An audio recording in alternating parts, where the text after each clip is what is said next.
பாட்டாளி மக்கள் கட்சியின்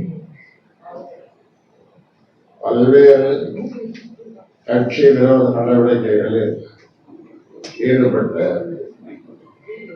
மருத்துவர்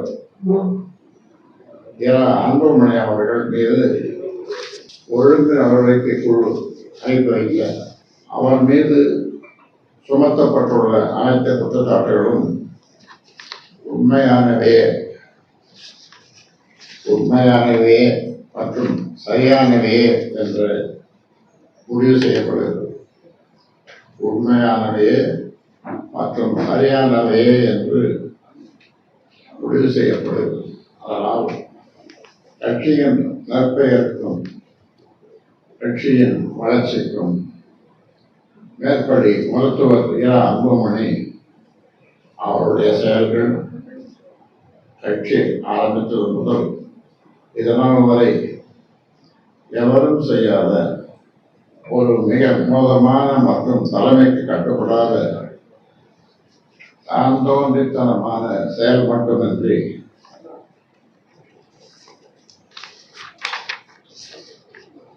ஒரு அரசியல்வாதி என்ற தகுதியற்றவராகவே அவர் நிரூபித்துள்ளார். அதாவது லீடர்ஷிப் குவாலிட்டிஸ் சொல்லுவாங்க ஆங்கிலத்தில்.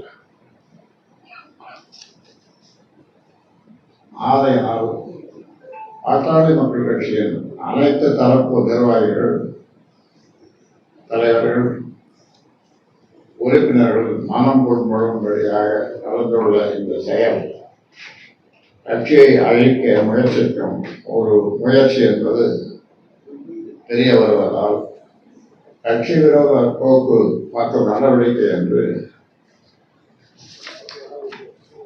முடிவு செய்து மேற்படி மருத்துவர் அன்புமணி அவர்களை பாட்டாளி மக்கள் கட்சியின் செயல் தலைவர் பதவியிலிருந்து நீக்குவது என்று முடிவு செய்து நீக்கப்படுகிறார். மேலும் கட்சியின் எதிர்கால வளர்ச்சிக்கு அவருடைய நடவடிக்கை மற்றும் போக்கு மிகப்பெரிய குந்தகம் விளைவிக்கும் செயலாக உள்ளதால் பாட்டாளி மக்கள் கட்சியின் அடிப்படை உறுப்பினர் பொறுப்பிலிருந்து அவரை உடனடியாக நீக்குவது என்று முடிவு செய்து கட்சியின் அடிப்படை உறுப்பினர் பொறுப்பிலிருந்து எந்த நிமிடம் முதல் அவர் நீக்கப்படுகிறார்.